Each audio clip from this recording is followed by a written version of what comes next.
What radio? The music you want. With your host, Keys Dan. Am I as studly as the statue of David or what? RadioWhat.com. What's up, party people? Keys Dan with RadioWhat.com, DJLittleRock.com, coming to you live in living color from the Radio What studios. And this is my podcast, What Makes You Famous? It's an extension of the RadioWhat.com internet radio station that I've been running for quite some time. And if you need DJ services, where do you go? DJLittleRock.com. Check availability, get a free price quote, and maybe you can have little old me at your next event. Yes, you know I like doing the parties and partying with the people, play music for the people having fun. It's what it's all about. It's why we work so hard, so we could have some fun. And why not have some fun with me? Today on the program, Denise Gillespie.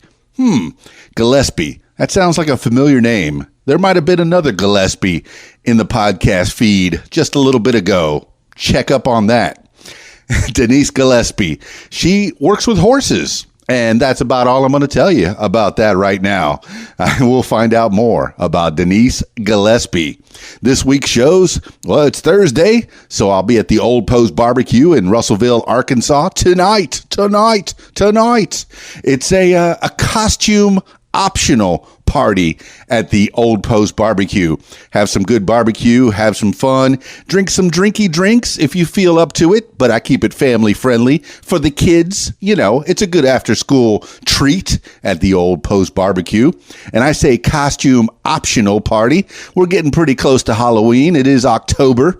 I feel like dressing up. So I'm going to be wearing a costume. And if you feel like wearing a costume, why not? Do it. It's a costume optional party at the Old Post Barbecue, Russellville, Arkansas. Video dance party, karaoke jam from 6 until 9 in the p.m. And then tomorrow night is Friday. Time to get down on Friday. You've been working hard all week. What better way to spend your time than with your friends at the Rab in Conway, Arkansas? Tomorrow night, yes, it's getting close to Halloween, so you know I want to dress up. It's a superhero party, superhero themed. I encourage you, get your superhero garb on. Become the hero inside, the hero that you always thought you could be. Even if you just have a superhero shirt or a superhero button or a superhero hat, I encourage you to come out. Let's have some fun. Superhero party at the Rab in Conway, Arkansas. They got the full bar, the kitchen. They got some goodies in that kitchen. Chicken wings, pizza, burgers. Yum. My mouth watering just thinking about it. And they also have the pool tables. They have a pool tournament Friday nights. You may not want to miss that. If you want to try to make some money on a Friday night, talk to Mark, talk to Debbie, and maybe you could be a part of the pool tournament at the Rab in Conway, Arkansas. And then out on the party patio, they got the foosball Bobby Boucher, and they got shuffleboard. There's a giant Jenga game. There's checkers. So while you're waiting to sing with little old me, the video dance party karaoke jam, there's always something to do at the Rab in Conway, Arkansas. And then on Saturday, I'll be doing a wedding in Conway, Arkansas. Yeah, so I don't even have to drive that far. It's a wedding, and you know I love the weddings. It's a good time. Oh, man, I get to be with people at the best times in their lives, hanging out at a wedding on Saturday. I get to be the DJ. I'll play the music for you. I'll entertain the people. You know, because after a good ceremony, after a good wedding, the people want to partay. And I don't usually use partay as a verb. Who am I talking to? Of course I use party as a verb. Let's party. Come on. So that'll be Saturday night. So my weekend's pretty filled up. All right, it's time to talk to Denise Gillespie. Find out a little bit more about her. I'm traveling over to her house in Conway, Arkansas. Traveling to Denise Gillespie now.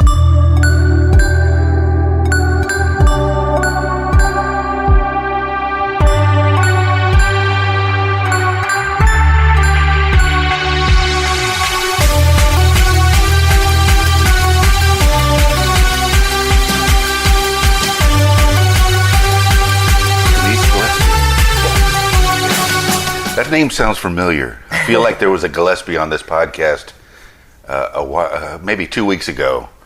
Who would that be? That would be my husband, Rodney Gillespie. All right.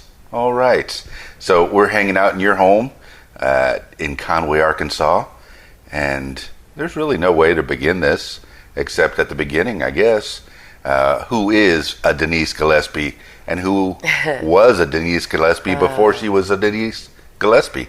Okay. Yeah. Tell the story of you in a nutshell. You could give a short bio of who you are. Okay. Well, I was raised in Hot Springs, Arkansas. I was born in Russellville, actually. Oh, but okay. I was 4 when my parents moved my brother and I to Hot Springs. So I was raised there and went to school at Lake Hamilton. Then I got in a lot of sports. I was in basketball, gymnastics, and was showing horses. Okay. So, yes, so you've been doing this from an early age. Yes, 5. I don't remember when they put me on horses. I don't remember the first time being on a horse. I don't remember. I've always played basketball also. All right. So you excelled in sports as well? Yes. So yes. Basketball was your jam? Yeah, I loved it. Yes. I loved it. Very cool. Yes. In Hot Springs. And what school was it? Hamilton again? Hamilton? There, but I played AAU ball. And what is that? It's like a nationwide. It's a lot more difficult. Okay. The teams are very competitive. It doesn't have anything to do with the schools.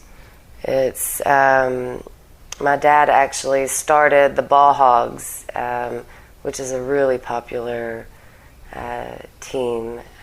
Now there's a lot of different ball hog teams. Well, hogs in Arkansas is a very particular type of animal. Well, for AAU basketball, yes, it was the very first back in the 90s. So is it under the Arkansas? Was it the 80s? University of Arkansas with the Razorbacks, with the hogs? No. Or it has nothing to do with it? Just the hog name. Yeah, just felt like it. Ball hog. It was a fit. Oh, I know what a ball hog is. So, but right. I figured the play on words with but the hogs. It was spelled, like HAWG. So perfect.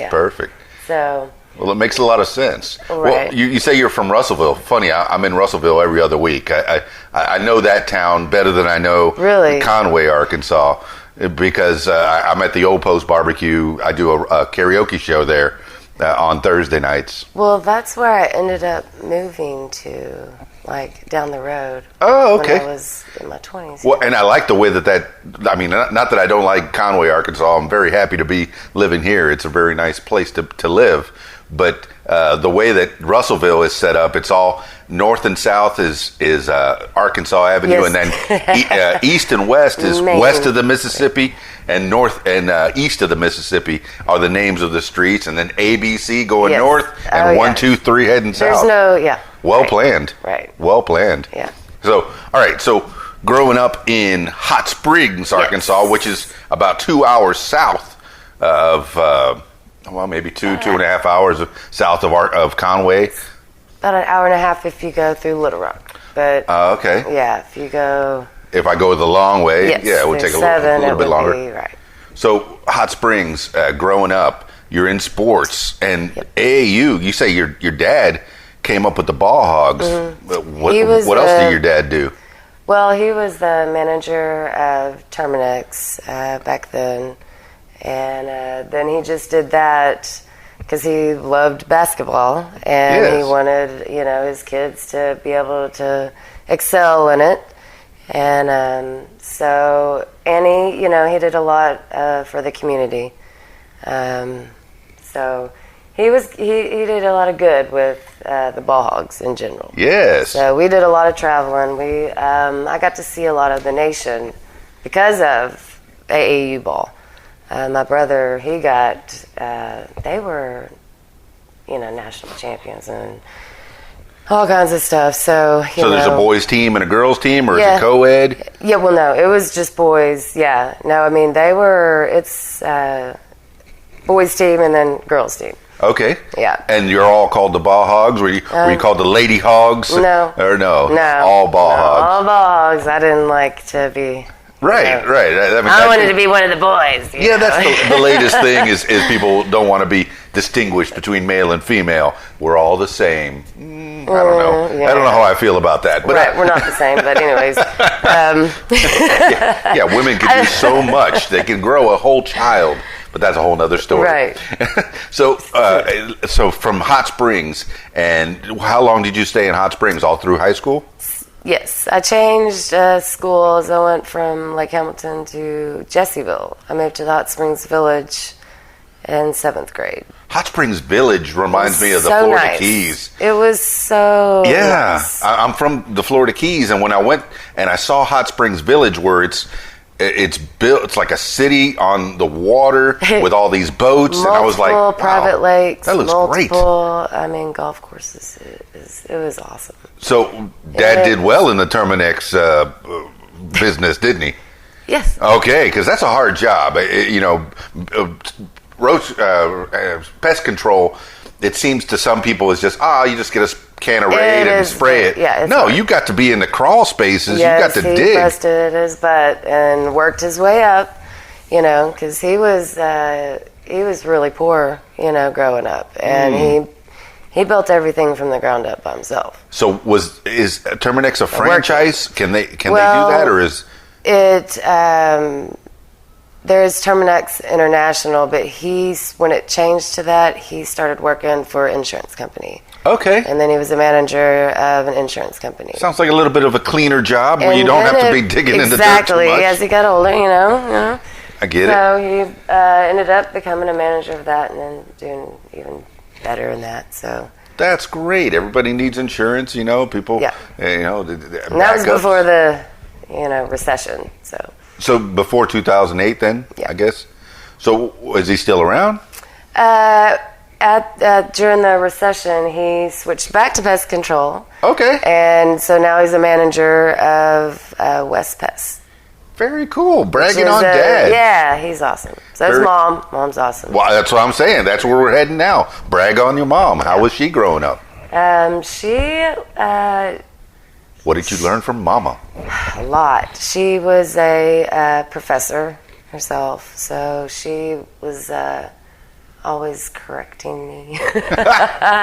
And she would probably kill me for part of my grammar today, but sorry, Mom. But yeah, she was always taking me to here and there to all the sports and helping me with school, and I was bad. I was a bad kid. And you say bad. I was mean. It's subjective. Oh, I was so mean. Oh, no, I was bad. Yeah? You said you I wanted to be one of the boys. I was a good kid.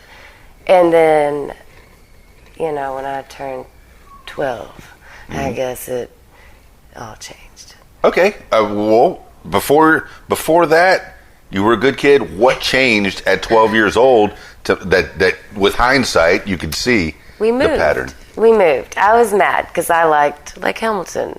And I didn't understand because I was young, so I had to sell my horses to move. Oh, so you had horses Yes. in Lake Hamilton? Yes, we had property, and yes. So I had to sell my two How many horses did you have back then? And one of them had just won 5th in world, okay? Oh, you say two horses? Yes, yeah. And one of them won? We had just gotten 5th in world, and... what does that entail? 5th in the world? A lot of hard work. Yes. It sounds like it. Yeah. You have to brush them. You have to feed them. You have to bathe them. Oh, yeah. And train some more. Well, tell me about training as a little girl before we moved to the Hot Springs Village. Training as a little girl. I would sometimes have to go down there before school. But for the most part, when I came home from school, I would...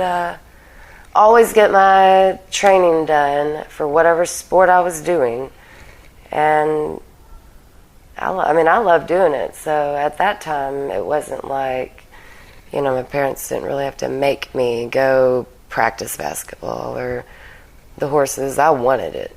Right. Okay. So you were training basketball even before 12 years old. Mm-hmm. I was 5 playing basketball. This hog team was before that, or how old did you have to be before you? Yeah, I was doing that at that time.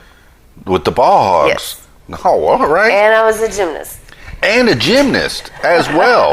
Okay. Yes, it was a lot. Well, you're in a gymnast shape, and for people that haven't seen you and don't know you, you're petite and lithe, very thin, but strong, built strong. And this is something that you've kept your whole life. Minus the kid era. Okay, okay. So before that, gymnast. How did you get into that? I was in some group classes it was like lips, fingers, and toes or something when I was about 5. And I kept learning everything really quickly, and I would do it ahead of the class, and then I would kind of cause trouble. Okay. So the teachers all were like, hey, you might want to like get her into like something else privately or cause trouble how? Well, like in tap, okay, the teacher would do the steps, and I would learn it like bam, and so I learned by seeing it. If I see it, I can do it. Sure. And so I would watch it, and then I would just go do it real fast while everybody else is back trying to do it, and I would just be like, okay, I'm done. You didn't want to be part of the team. You wanted to go ahead and excel and get on it. I guess so. Get to it. I guess so. I didn't know I was 5. Yeah. So I didn't know what, I Time just to knew get to the that, show. like, they needed to get... Yeah, you all need to catch up. you need to get with it. I get it. Okay, well, I mean, Yes. hey, there's I mean, but that's an early age. That's how you learn. That's what you're learning. You're becoming the person that you are today, Denise Gillespie. And I'll probably keep saying your name because I want people to know who you are, Denise Gillespie. But before you were Denise Gillespie, you were Denise Wallace. Wallace. Okay, so that's the family name. Previous to this, so you're growing up as Denise Wallace, and you're doing tap and gymnastics. Well, what did you excel in the dancing field? What was your best? I stopped tap as soon as I started gymnastics. Okay. So that didn't, I quit that as soon as I started gymnastics. So gymnastics, what age? Maybe 6, 7? Yes, somewhere around there. I had competed through 7th level and was working on 8th and 9th. I was getting trained once a month by the Olympic gymnastic coach. So not just a kid in gymnastics, but a kid excelling in gymnastics. Yes. Because I could see going to classes, I can go walk on a beam and fall off and break my coconut, but I've never competed and done that. So you were in competition. Yes. And how did that feel? I loved it. Yes. I loved it. It was hard. It was really hard. So I was 10 and got hurt, just sprained my ankle. And at that time, they were talking about skipping level 8 and having me do level 9.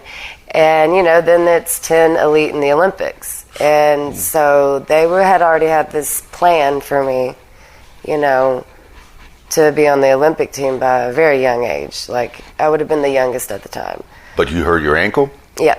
So I had 6 weeks down. They wanted me in the gym. It was going to change. I was in the gym for 12 hours a week. Ooh. Plus showing horses and playing basketball. Okay? That's a lot of extracurricular activities. How did the classes, how did your schooling go? I was great. Great. Still good in school? Yes. Yeah. That's hard work. Yes. For it was a lot. an under 10-year-old. It was a lot. Even though basketball was seasonal and the shows were seasonal. Opposite seasons, different seasons? Somewhat. Some of them ran into each other, but there were times where I wasn't doing all 3, but there were times where I may have been. Yes. So it was a lot. So when I had that time off, when I hurt myself, they had wanted me to come back and do 16 hours a week and bump me up to level 9. So I had, my mom had told me that, and she was like, you need to think about if you really want to do all of that, because, they thought it was too much. And it feels like it's too much, just listening to it. So as I laid there for 6 weeks, I thought about it, and I decided that I was probably going to stick with basketball and horses. And Okay. I went back. I went back for like a month maybe, and then I just said, nah. So it's what too did you much. learn in the gymnastics that maybe you hold to your life? Was it more of a solo effort, or was it a team effort? Were there any team No, it was things team. involved? We had a team. We had an awesome team. But most of the competition part of itself, was it mostly by yourself? Well, we or with the competed team? by ourselves, but we had a team, and we were all, it was, we were still all together. It was still a lot of teamwork. Do you feel like a lot of friendships Yes. were built Oh, yeah. and a lot of Yeah, things, definitely. camaraderie? Yes. That's Definitely. great. Yeah. Anybody you know still? I mean, I know Yeah. that was way long ago. Yeah, there's at least three of them that I know of. You still keep in touch with some of the girls that Yes. you did gymnastics Yeah. with? I mean, I saw. And how did they do? One of them at a baby shower just a month ago. That's fantastic. Did anybody go off to the Olympics? No. Ah, okay. No. All right. So let's go with the basketball. And where did you go with basketball? You say you went all over the country competing. Well, and most of that was for my brother because our team, we had it for a couple of seasons. Because I didn't start my team until later on. My brother had been playing the AE ball longer. Yes. So how many siblings do you have? Just one. Okay, the brother. The brother. And, Garrett. you can brag on him. What does he do? He is a coach right now up at a school in Northwest Arkansas. All right. What kind of coach?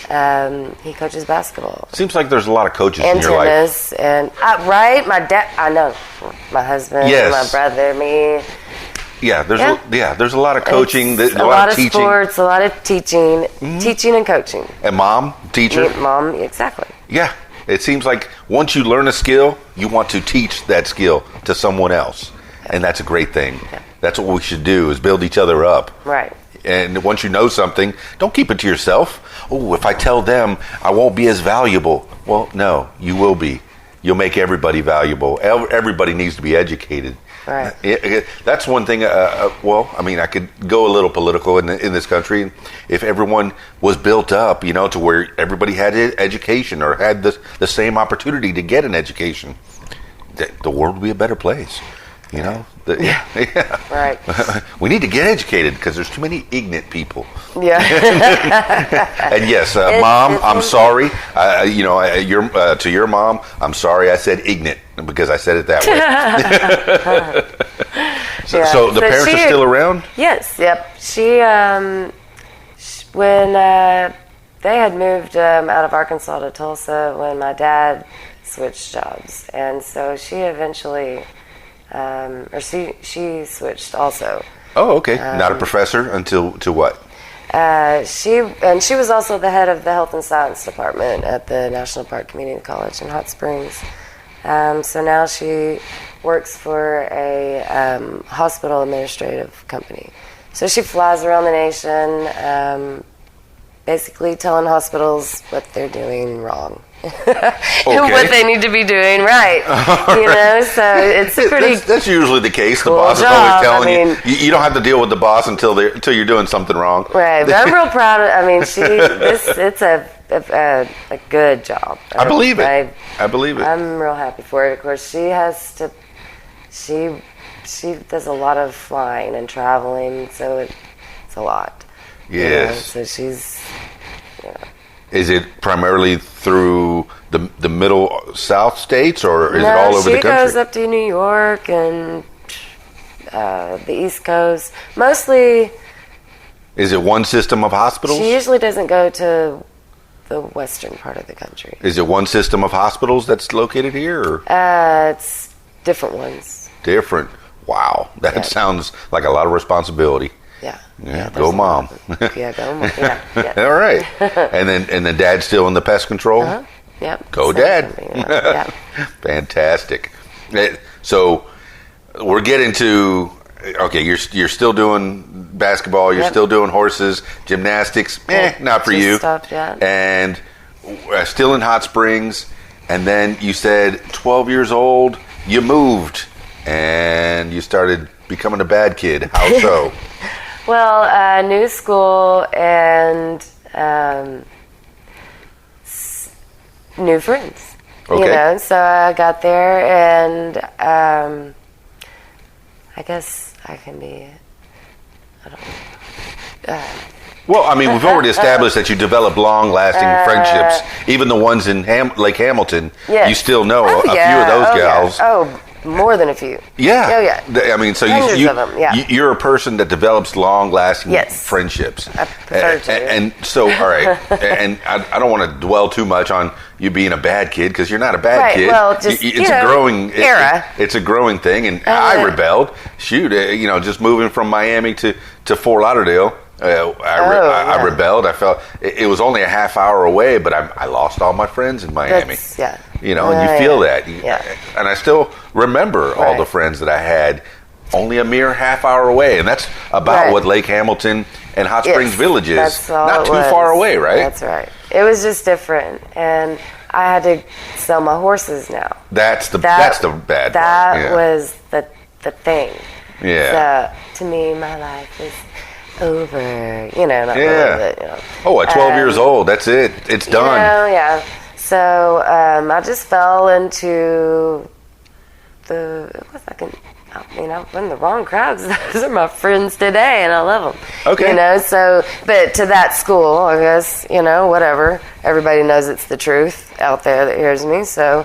Sure, but I mean, I how fell so? into this bullying, certain drugs, group of friends due to bullying at that school. Oh, okay. Okay. So they were bullying you. Yes, I was the rich I got from you. Lake Hamilton.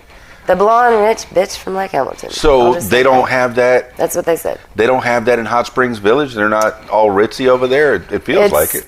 Different. Okay. Okay. It was just a different thing. It's just different. It's just different. It's just but different. 12 years old, you get into a new place. What happened? I mean, were you excelling? Did you try to find your way? Yeah, I still made A's and B's, mostly A's. What was your course of study? What did you like? I love science. Science, nerd. Yes, I was. I was a nerd, a secret nerd. What about science did you like, Denise Gillespie? Yeah. I don't know. Did you do the science project in the? Yes, I was all into the science projects. What was your project? Your first project did you make the volcano? I think volcano was probably the first one. Yes, it's always the first one. Yeah, that was it. Any electronics you got into, or? There was. Yeah. I guess there was some of the things we did with that, but it ended up going more towards toward the animals and stuff. Eventually, I mean, what's your feeling on dissecting frogs? I was fine with that. Because I wanted to be a vet, when I was younger, so I was pretty into that, So your love for horses and your love for animals in particular, you wanted to be a veterinarian. Yes. Growing up. So that's an interesting track. You had it from an early age that you always wanted to do that, to work with animals in some way. Yes. We're going through high school in Hot Springs Village. Tell me all the things you did extracurricularly. Just things got a little bit worse, and I got in a lot of trouble at school. I'm sorry to hear that. I wasn't able to play sports anymore, and I failed 2 drug tests. Okay, we'll just say that. Yeah. I made bad choices, and it ended my sports at school. So I had to find a different school, and it was going to be either a Catholic boarding school, or which I was like, definitely didn't want to do that. Or I told my mom, I was like, I promise I'm going to find somewhere else to go. I'm not going there. And I was on a search, on a hunt, and I found a little private school. So for kids like me. Yeah, was it a religious private school, or was it? No, just a private school. Well, So- I mean, that's not such a bad thing. No, it sometimes ended up being great. Yeah, you get smaller classes and more one-on-one. Yes, it was, and they let you work at your own pace. Okay. So I told myself I was going to graduate 2 years early, and I did. So I graduated when I was 15, right before I turned 16. Yes. What year is this? 2000. 2000. All right, class of 2000. Yeah. Yeah. And you're 2 years early. Yes. So you did keep your mind straight. Yep. And you always had, well, I mean, in parts. Right. Once you finally got to the right place, you kept your mind straight and you excelled in school. All right, man. Graduated in 2000, and where'd you go from there? Straight to college. Yeah, what you want to be when you grow up? Still the veterinarian? No, that had changed a little bit. Well, actually a lot. I wanted to get into law enforcement. Okay. I wanted to be a detective, to solve unsolved things. What inspired you for that, Denise Gillespie? I don't know. Were you watching cop shows? I guess. Yeah. I don't know. I got arrested. Okay. Well, no, there's a lot. A few times. You'd be surprised at how many kids that were involved in that respect. You had brushes with the law, so you wanted to learn more about that. And there's a lot of them, maybe not a lot of them, but half that became a part of law enforcement, either in the private sector or in the police force of sorts. So how far did you go with that? Not far at all. Okay. But, I mean, how many years of school did you go to, and where did you go? I went to the community college in Hot Springs. Good. Since my mom was head of the science division, I got to go for free. Oh, that's nice. Yes. That's nice. So I went there for 2 years, but I changed my major all the time. Okay. So you had a thirst for knowledge, but you didn't have a path of where you wanted to go. I was partying a lot. That was me my first year of college. A lot. And there was a lot of things that happened. I had a lot of friends die. Oh. And I got pregnant one of the years. And so I had to drop out 1 year because of that, a miscarriage. Sorry about that. Then 1 year, or one semester, a friend died. I had to drop out of that one. Then I completed a couple and moved to Louisiana. Oh, okay. How'd you get to Louisiana? I got in trouble. I got in a lot of trouble. And so it was either needed to live with my parents or go. My brother was in Louisiana. Okay. He was going to LSU. Oh, good deal. Okay, so he had a 3-bedroom house, and so he had room. Mm-hmm. And we decided that I should, could probably go down there and do a little bit better and get away from Hot Springs. I had to get out of Hot Springs. If I wanted to make it, I had to get out of there. So you knew this about yourself. I did. You became aware. Yeah. And you went to the LSU area, I guess Baton Rouge, that's where LSU is. Yes. I have a friend who teaches Spanish at LSU. So oh, neat. Yeah. And so I got to go through the whole tailgating, all the fun of that. you got involved with the LSU crowd. Yes. They got some big fans there. there. Oh my gosh, it was so fun. Oh yeah. We would go set up on Thursday nights and set up our area, and then we had it going on. Yeah, tailgating is a way of life there. Yeah, it for was, sure. and I loved it. It was awesome. Okay. It was just a lot of fun. It was a lot of fun. Okay. Did you actually go to LSU at all? No, my brother went there. All right. Go Tigers. I was at a And I have to spell it Geaux. Is that Go Tigers?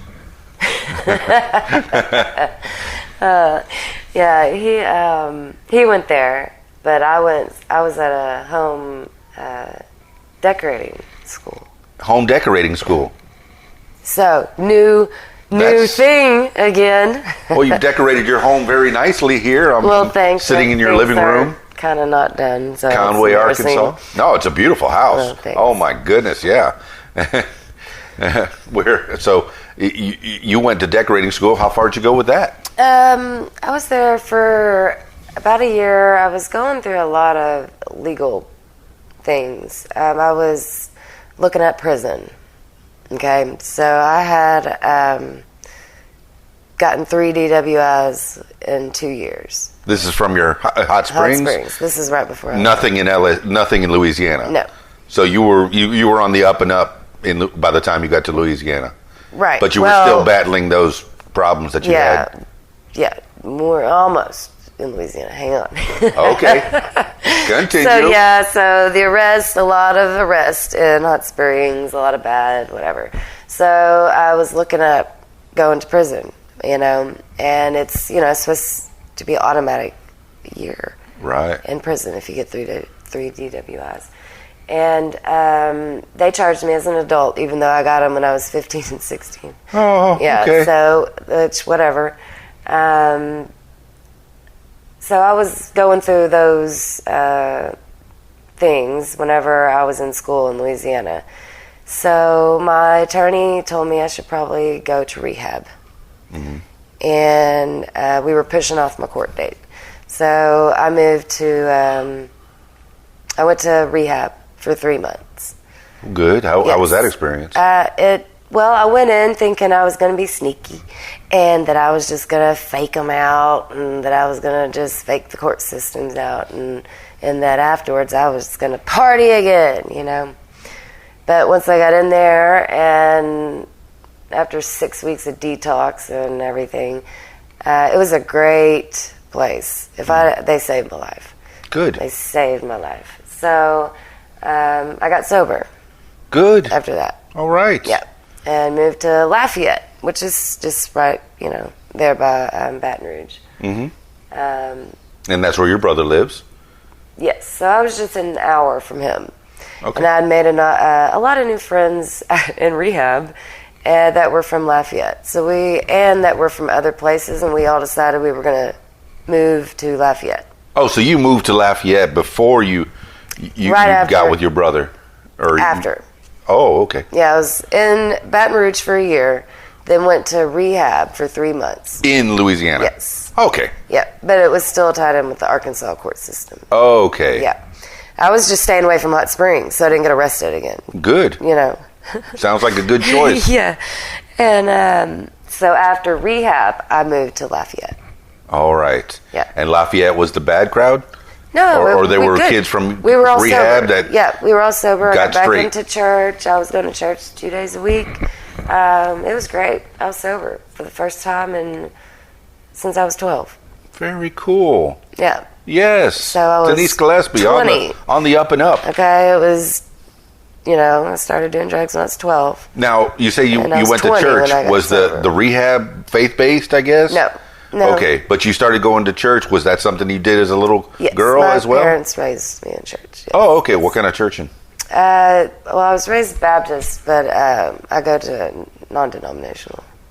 Which church? I mean, if you in Louisiana. Yeah. I don't remember that. But a non-denominational church and a lot of music. What was the church life like?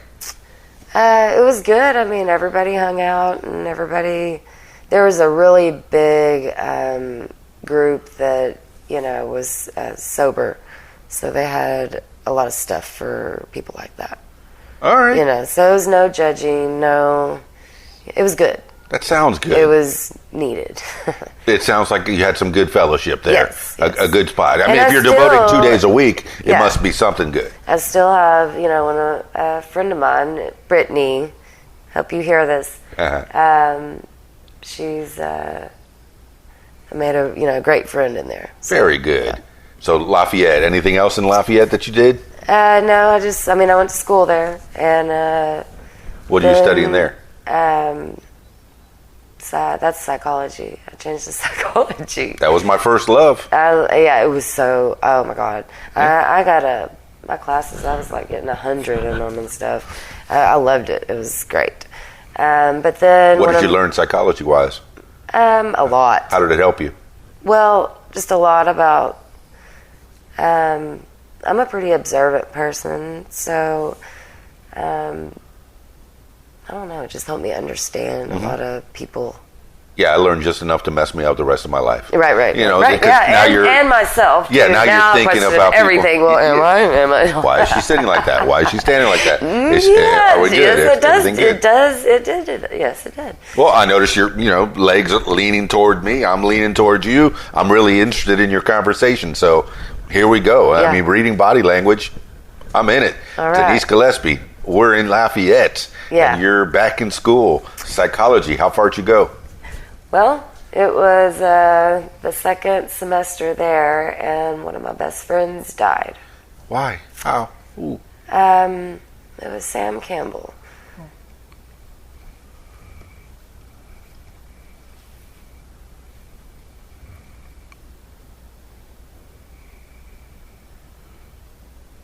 Best friend.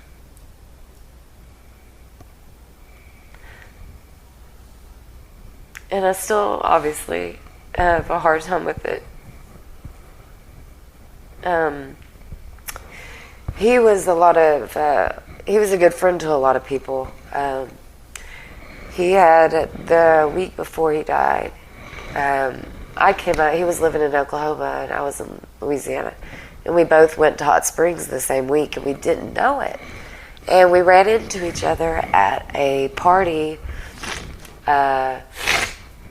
Excuse me, everybody. We went to a party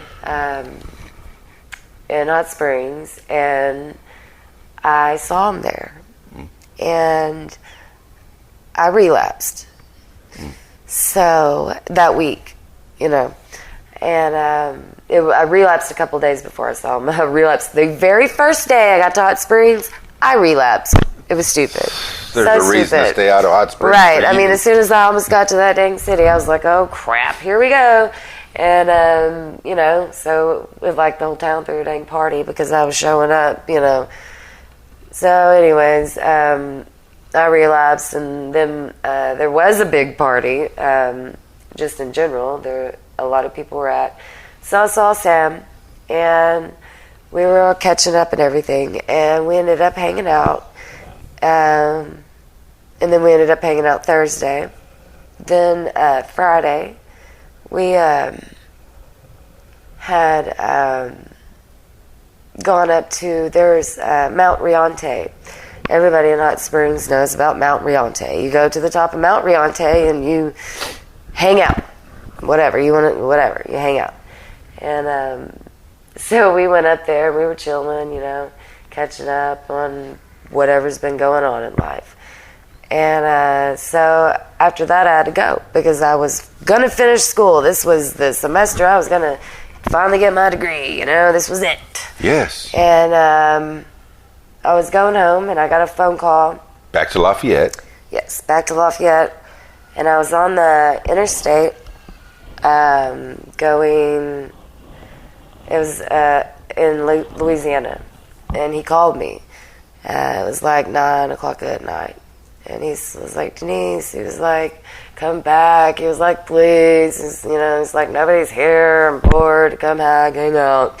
Blah, blah, blah. So I stopped in the middle of the interstate because there was an exit coming. Yes. So, and it was the strangest, it was such a strange feeling. But I kept telling myself part of me was saying, go, turn around, go. And then part of me was saying, go to school, don't be stupid. Go back to class, you're gonna ruin it, don't screw it up, And so I decided to go home. And I told Sam I couldn't, and I had to go home. And then I got a phone call the next morning that he was dead. Ooh.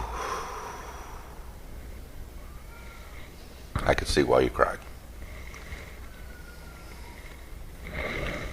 Yeah.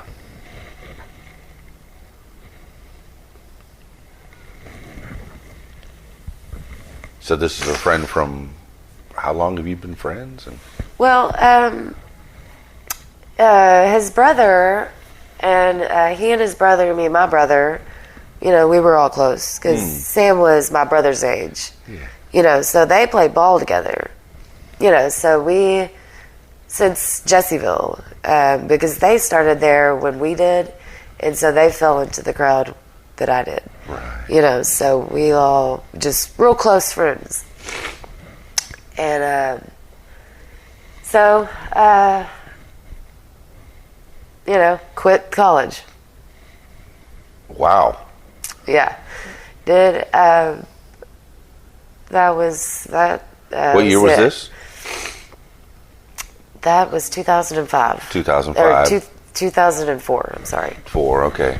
Yeah, 2004. And then you're still in Lafayette, but you quit school? What happened? I moved, his brother was Zach, and I dated his brother off and on through the years, and so that was, I moved back up there and got married to him. Oh, okay. Okay. So, Mazel tov. Yeah. So we, I guess, grieved together, or I guess you could say over Sam, I don't know. And we got married a year after he died. Not exactly to the date or anything, but I moved up there. Tragedies bring people together sometimes. And yeah. Do you feel like that's what happened? Yes. Okay. Yeah. So how was the marriage with Zach? It lasted almost 12 years. Wow. Okay. So you did have a connection of some kind. Sure, yeah. And I mean, anything come of that? Any children? We have a 4-year-old. Hey, yeah. All right. Well, he's something awesome. good comes out of that? Zane Preston Campbell, yes. Oh, so we fantastic. named him after Sam. Sam Preston Campbell. Oh, okay, so okay. Yep. So we took the middle name. Yep. So we've got nice homage to him. That's good. Yeah. Your best friend, and okay. So from tragedies, something good happens. So that lasted 12 years. Was it a good relationship, or? It was good until the last 3 years, and then it was horrible. It's sad when things end. Right. Yeah. But you had something good. You got a baby out of it. That's right. Sounds good. Yeah. All right. 12 years later, and from 2000, you said from 2004 until. So almost 12 years to 2000, the end of 2016. So what were you doing in this time, work wise, school wise? Well, when I got married, we lived in the Hot Springs Village. Oh, okay. For 2 years. And I started getting in trouble. Well, not getting in trouble. Started not doing great again. I wasn't getting in trouble. Right. And I was started my own cleaning business with a best friend of mine, Shauna. We had the Village Girls, and I mean, business was booming. It was awesome. Yeah. It was great. We got to clean in the mornings, and then got to hang out and drink beer on the private lakes all afternoon. Young 20s. Right. So I also that didn't last too long. It was a partnership. Live and learn with business. So that didn't work out between us, but we're still friends. So people that want to start a house cleaning business, is it a hard job, or is this pretty easily you can find clients? At the way we did it, where we were at in the time, because again, this is before the recession, so money was still, pretty good. Sure. The economy was good, in the village, it was, Yeah, I wish I could hire somebody to clean my place. That sounds great. I don't know. I had thought about starting a business and just having people, under me to do it, but it's different now. Okay. The competition, everybody's, there's a lot of competition, I'll say that. Okay. But to find a good house cleaner, to have somebody straighten your house, especially people that have two jobs, like parents that have 2 jobs and lots of kids, man, to find somebody that's reputable, that'll do the job right. Right. That you can count on. And everything. Okay. Right. Oh. So I went back to working at the vet clinic. Oh, okay. Back to animals. Back to animals. Well, good. And, this sounds like somewhere you need to be, Denise Gillespie. So I was going to finish. I knew I was accepted that veterinarian was not going to work out. Okay. So I was just going to get the vet tech degree. Yes. So I've already had hours and stuff anyways. And I had met this vet who was, he actually asked me to come work for him. Okay. So my dog died. What? And, yeah, I know. So my dog died, and then right the next day, that was the vet I took him to, and he asked me if I wanted to work for him. Through tragedy comes opportunity? Again. What? So, right. So, he was willing to let me work beside him, to put in my hours for school. Oh, good. Yeah. But was it an intern position, or did you at least get a couple bucks out of that?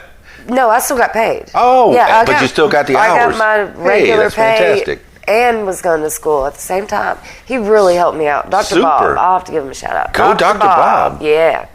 So he did that for me. He helped me out a lot. And then Zach's mom got sick, and she was living in Russellville, and we were driving up there like 3 days a week, helping taking care of her. And she had to get on, it was like chemo treatment.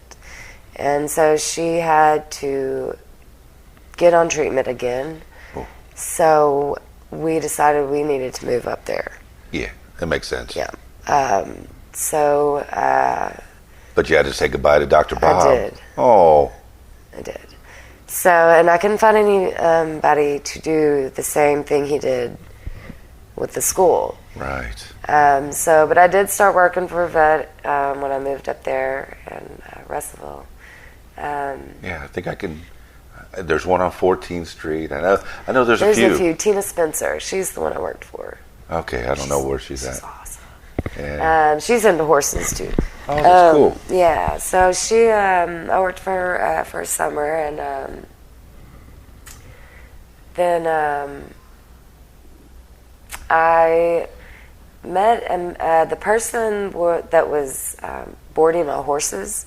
I had bought some horses. Oh, when did you buy the horses? When we moved up there. Part of the deal was if I was leaving Hot Springs Village and moving to Russellville, I was getting something. Right. Because I'm not going to leave my private lakes and my golf courses and my trails and blah, blah, blah, right? Well, you get used to living a certain way. I did. And, And you want to maintain that lifestyle, so you work harder to get that lifestyle.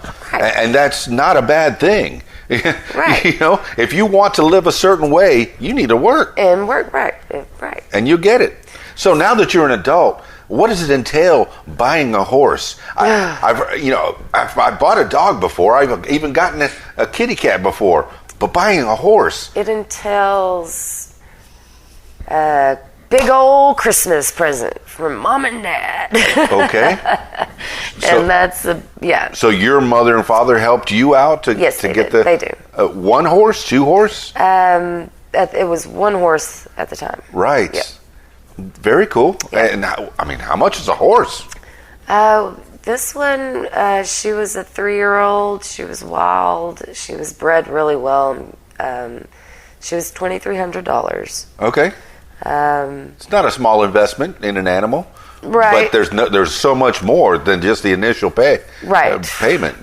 To caring for a horse. And you can get them, for less than that. Sure. But I had a choice to go into this pasture and pick out any horse I wanted. Right. There was like 30 of them. It was so cool. Yes. I was so excited. All unbridled and just wild looking horses. They were all, you could lead them. Yes. But that was about it. Yes. So what called to you about this horse? I loved Palominos, and I loved paints. She was a Palomino paint. What's a Palomino paint? How do they look? She's the Palomino is like a blonde. Okay. And you're a blonde? Yes, right? Okay. Yep. And the horse that won 5th in world, she was a Palomino. So I've always had this thing for Palominos. I love them. My favorite color of horse. Just go ahead and say that. So she was white and Palomino. So she had just a mixture of, she had white parts on her and then like Palomino parts on her, So good coloring. Beautiful markings, yeah. Good horse. I mean, I mean, she was, she reared. She had a rearing problem. Like which she is bucked people not off? Good. You don't want a horse that rears. But to me, that was a challenge, and I like challenges. So the other horses bored me. Okay. I wanted the one over there that was rearing and acting a fool.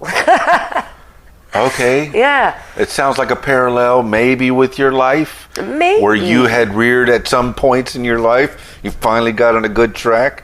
And so, all right, so you want to help this horse. You want to make this horse into a pet for yourself, or I don't know. Well, how do you consider?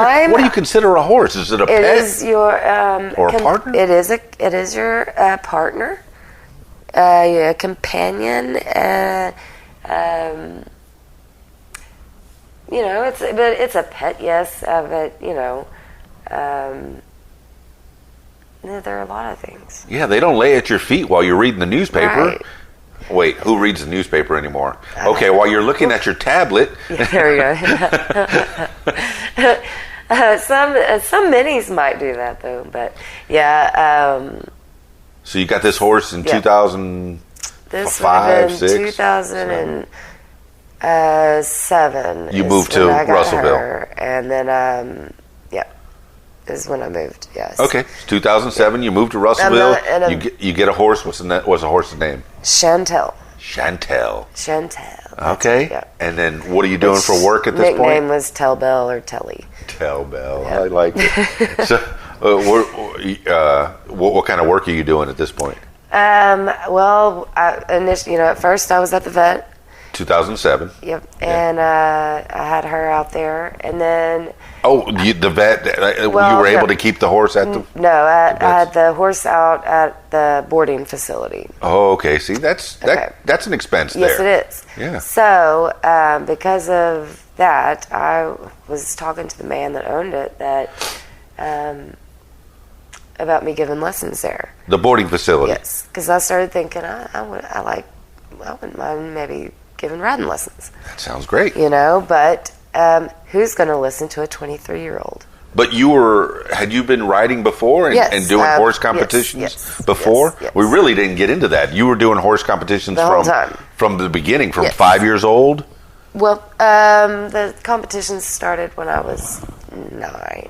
Okay, well, let's get off on that highway and find out your competitions up till when you were 23. How did that start, and where did that start, and where did it take you?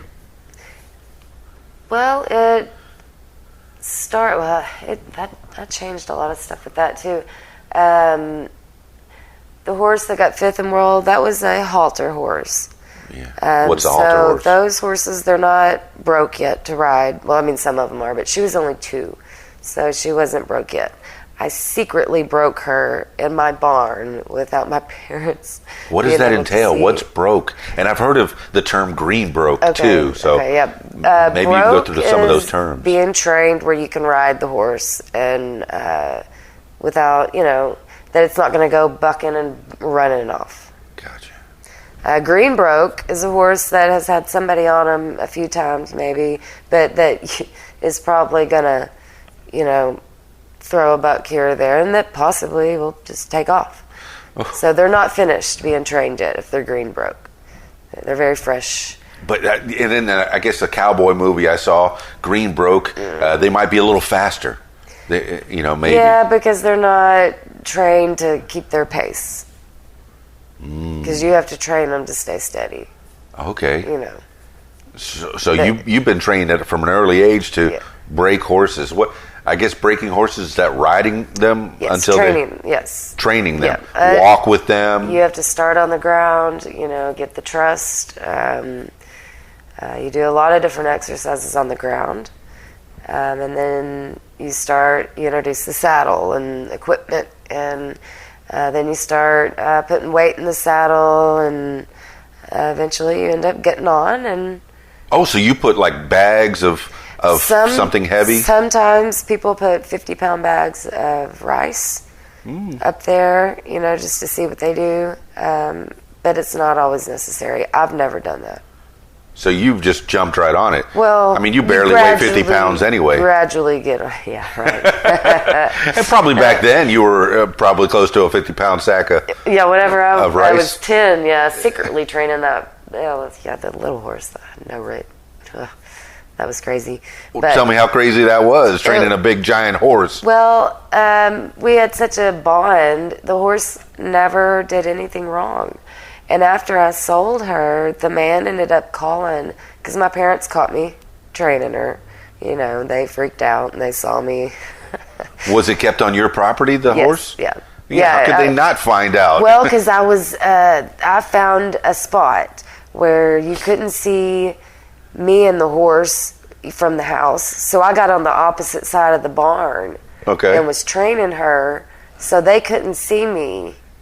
It's kind of dangerous, I think, maybe. Yeah, it was that real you being dangerous. off by yourself, a little tiny girl. Yeah, but they didn't, you know what I mean? Like, for me it's right, I'm right there, by the house. Yeah, but if you started screaming, are they going to hear you? Yeah, oh yeah. Inside the house? No, they wouldn't let me go outside like that. Oh. No, they would have to be like outside. Oh, okay. On the porch, Yeah, no, Okay. keeping an eye on me. They would think I'm going to go brush her, Oh. or go feed the horses or, something like that. So when I would go around the corner for a few minutes, they thought I was just, But you're getting on the horse. I was doing different things. And then I would sneak out of the house. At nighttime? Yes, and sneak down to the barn, and then that's when they caught me. Yeah. And so, I got in trouble. Not the worst But- trouble you can get into. I'm Right. going out to play with my horse, Right. That's not the worst But thing. I knew better. That I could have got killed. Yes, yes. And then Kids, don't go outside, play with your horse without permission. Right. Yes, definitely don't do that. So, but the man ended up calling back saying that the horse never gave him a problem. Oh, so So you did apparently good. I did good. You did good, Denise and that Gillespie. stuck in my head. Yes. And so then I was like, I am a horse trainer. Yes, you are. It's stuck in your head. Yes, yeah. you are a horse trainer. You've Yeah. trained more horses than I have. Zero. Yeah, right. And I worked on a ranch. I worked at Barbie okay. Ranch in Fort Lauderdale. And all I cool. really did was brush them, okay. and that's it, Well, so- And I was always scared of horses. That didn't last long. They're too big, even as big as I am. Big, giant animal. And then when I did get on top of the horse would always say, "Get off me, fat man." Yeah, Because I was always a bigger person. Especially if it was a horse that belonged to a thinner person like you. Or not used to it. And then I get on, and that horse said, "What are you doing?" It's like, I don't think so. I think I heard it in the whinny. "What are you doing?" Oh, shoot. So, all right. So you're training this horse and this champion horse, and yes, I'm so sorry that you had to sell it. But the person that got it commended you. Right. Good job. Right. And then about a year later, I got a couple of different horses and showed just... as a kid, you're still getting a horses? teenager. A teenager is Yes. still getting Yep. horses. Yep. See, I didn't even... Yeah, we didn't through go all over that, I had horses until I was... College is when I quit. Yeah. It was done. College time, it was all So you over. spent your 20s, your early 20s, Well, not with horses, but doing Remember, I was other in things. college 16. Yes, you were. 16 to 20. Smarty pants. So, right? Yeah. Yay, nerds. right on. Rodney's a secret nerd, too. That's so, right. yep. Save the world. Be That's good at right. science and math. Yeah. Yes. So, but whenever, I was showing, had horses. I did different things. I did jumping and dressage and Jumping? What is like jumping over piles of wood and I wasn't. I Mud did that puddles? for fun out in my yard, but Okay. I didn't prefer that. I like dressage. What's dressage? It just means training of the horse in French. Okay. It's I noticed that your Instagram is dressage, and I didn't know Yep. what dressage was. Of course, I didn't bother to look it up because I want to learn from Denise Gillespie what dressage is. it's training of the horse, and the levels go up very high, and it gets very difficult. If you see on the Olympics where it looks like they're dancing with the horse, Yes. that's what I mean. That's the dressage horses. That's They've been well trained. yes, very in well French trained. or whatever. Yes, yeah, yes. So, So I like that kind of stuff. horses have been part of your life since an early age, all through. Yes. And then, you gave it up a little bit for when you were in college, and then you went to Russellville. Yes. And you Got actually back bought into it. another horse. Yes. In 2007. Yeah. And, Chantel Tell Bell. Yep. And then I bought another one. Okay. Got another one, black one named Achilles. So we were going to start lessons at that man's boarding and breeding facility. Yes. He had 80 acres and 2 different barns, and it was beautiful. I mean, it was so nice out there. And up till then, had he done anybody training No. horses?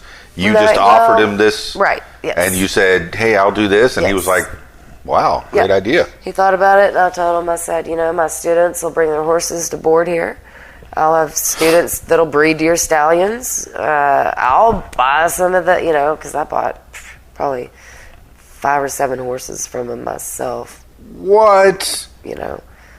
You have a lot of horses, or you had a lot of horses. Yeah. Because, some of them I buy, train, sell. Oh, I I guess that is something you get into.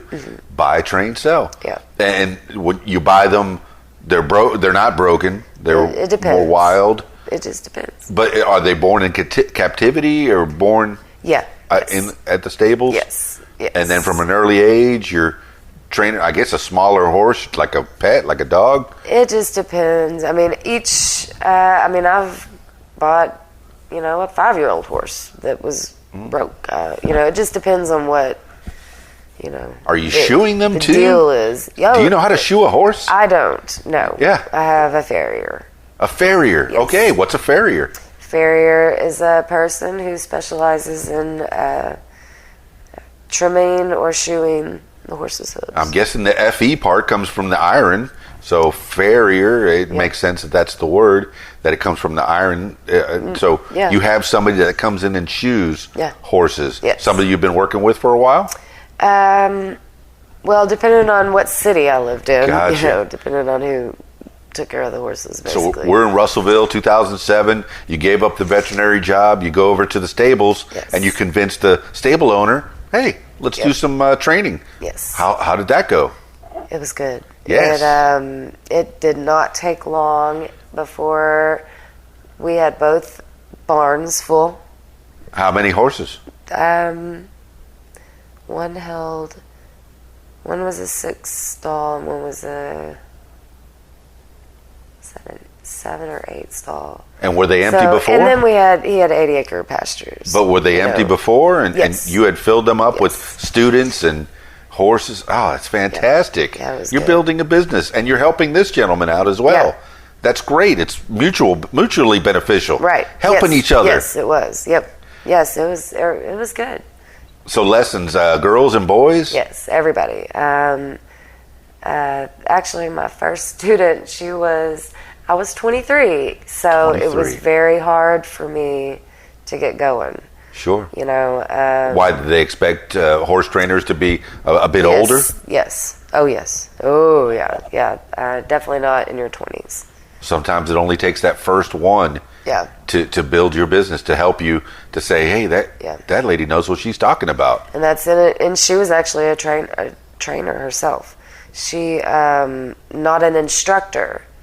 She trained the horse. Was she much older than you? Yes.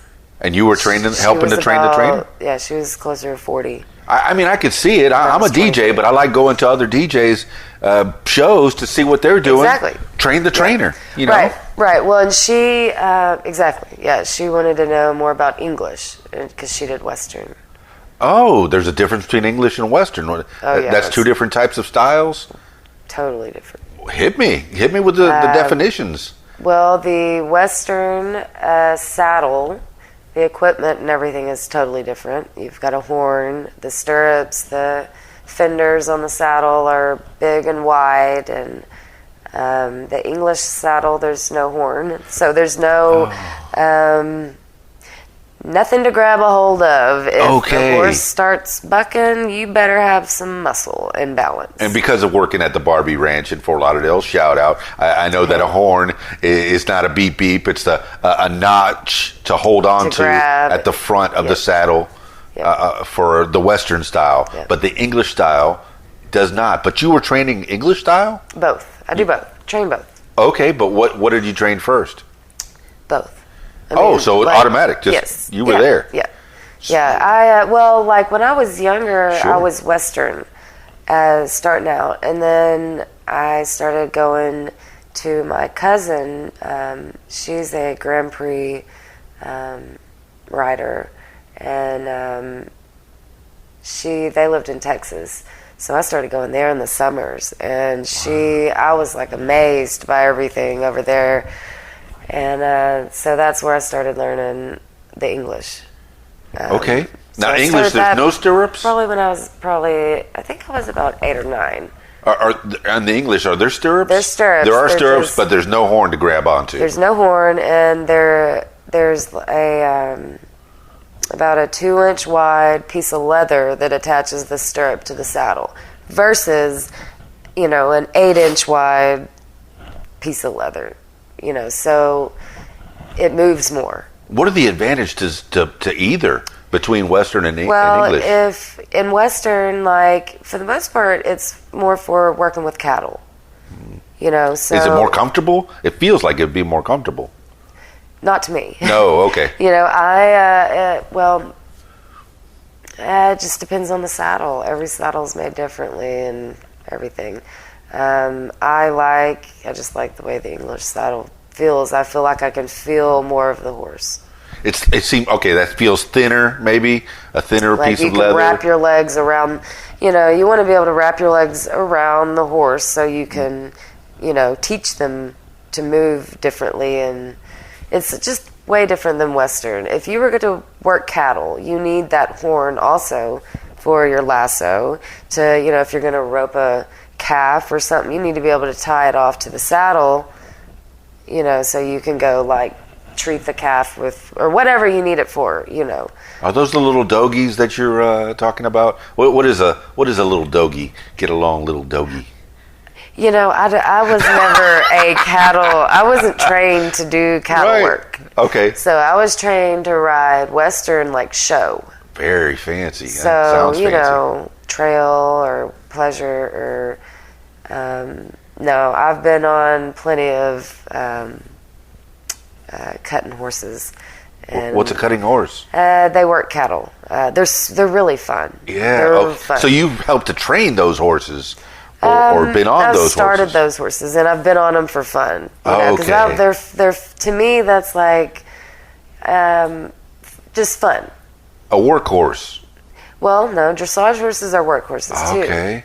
Yes. Oh, yeah. I don't mean to insult. No. Yeah. Your facial expression changed. Okay. A working horse. Yes. They're all working horses. horses. They're all working horses. Well, not every horse is a working horse. Okay. Gotcha. So at 23, you get your first student, and she says, that lady knows what she's doing, and you built this business in Russellville. How far did you go in Russellville? How long were you there? Let's see, I was there for 2 years. Okay. Managing his barn. Okay, and then what happened? And we were showing. I had a show team. Wow. Real quick. I got a show team together. pretty In the quickly. area or Yeah, we did, nationwide? Or At that point, we did local showing Yes. throughout the state and stuff. rodeos and stuff? No. Okay. Horse shows like the Appaloosa horse shows or the paint horse shows. There's open horse shows. Then there's there's all kinds of clubs, shows, and stuff. Yeah. What is that all about? What's a horse show? And is this something that's open to the public? Hey, come see the Yes. horse show. Yes. Pay your 2 bits and You let's don't go. even have to pay to get in. What? You just get to go watch. How do you The get? people at if you want to show your horse, there's an entry fee. So you have to Okay. pay to show. Everybody else, you don't have to pay. That's so weird. It's the opposite with boxing. Yeah. You know, you don't have to pay to enter, but you have to pay to get in to watch. With the horses, you have to pay to enter, but you don't have to pay to get in to watch. Okay. I guess there's a way to make revenue either way. Yeah. That's just the way it was designed. Right. I mean, I'd pay a couple bits to go watch a horse and see Now, some I think people the riding rodeos- interesting. I think the rodeos, they do charge a little bit Okay. coming in. But you've never But I been don't- involved in the I don't rodeo. do rodeo. Right. about I've that? watched them. Okay. You know, I have nothing against them. I've watched them. Yeah. I know there's a rodeo just down the street. I worked when it was Legends. I did Yes, some yes, karaoke yes, yes. shows and such Yeah, over there yeah, in Conway. yeah. And I guess now Well, it's they have what's horse called shows there, too. It's called what? Out West. Out West? Out west. Yep. Yeah. Yeah, they're having they have barrel races and shows, and there's all kinds of stuff. So, Very cool. Yeah. All right. So 2 years in Russellville. Then what happened?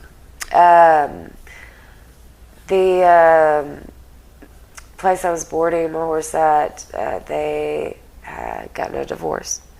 Okay. So they were selling the place. So I had to figure out something. I went to my dad, and well, actually, I didn't go to him. We were just sitting down eating, and he asked me what I wanted to do. He was just like, what do you want to do with your life? Like, what do you want?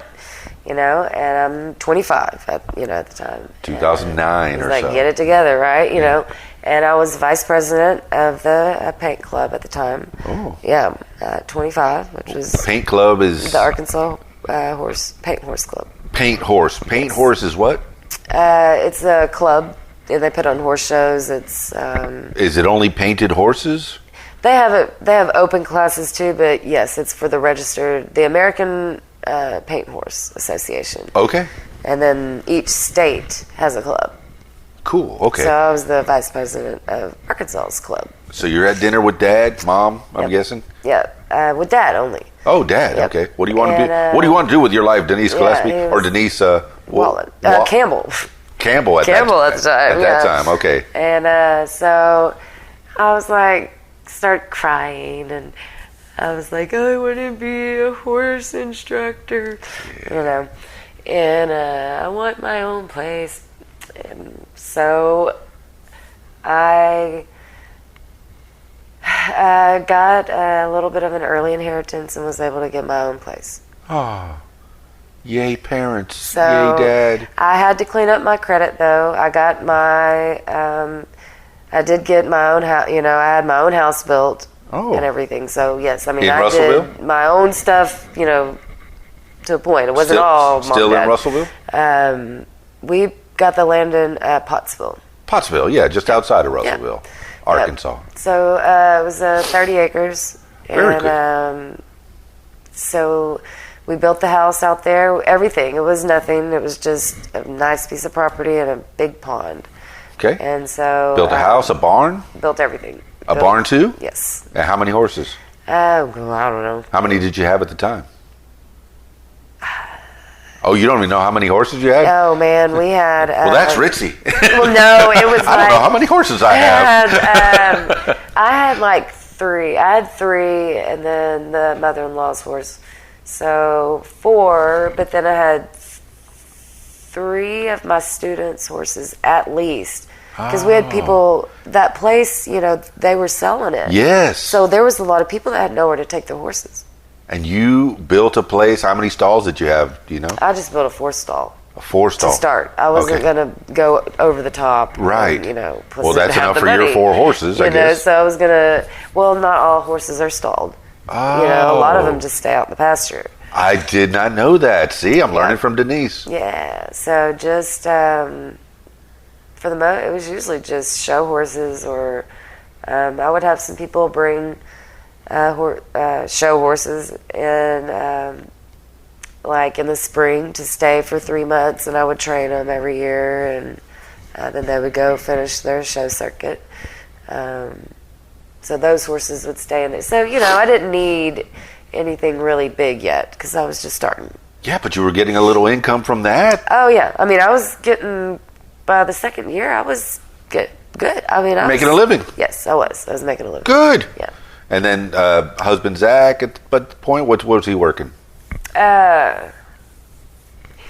He did landscaping for a long time, and then he worked in pest control. Okay. Well, good. So he did a lot of sales and pest control stuff like that. All right. So that's what he did. But you had this house in Pottsville, and how long did you stay there? We were there until 2016. 2016.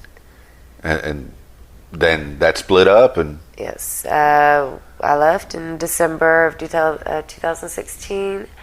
I went to live with my grandma in Sherwood. And Sherwood, Arkansas. I had to sell everything. All the horses too? Yeah. Oh, okay. Yeah. So I had to sell everything. I lost everything. I believe it. That's got to be devastating. 2016, tough year. Yeah. So, horses, business, everything, So, I took my son and moved to rebuild our life, but I How was old was the boy at this point? He was a year and a half. Hey, all right. Yeah, and so, I was trying to do it before he got too old. I was not trying to stay in the situation where he could remember too much, Right. So, I was, right there in Sherwood, and Rodney and I. Rodney Gillespie you're talking about? Excuse me, yes. Rodney Gillespie, yeah. Chicken. I never called him that. Everybody. If you haven't heard the Rodney Gillespie podcast, check back a few in this feed, and you'll hear more about him. But tell more about the chicken. The chicken. I actually. No, you say you never called him that? No, I didn't. I've known him since 2000. We dated back in the day.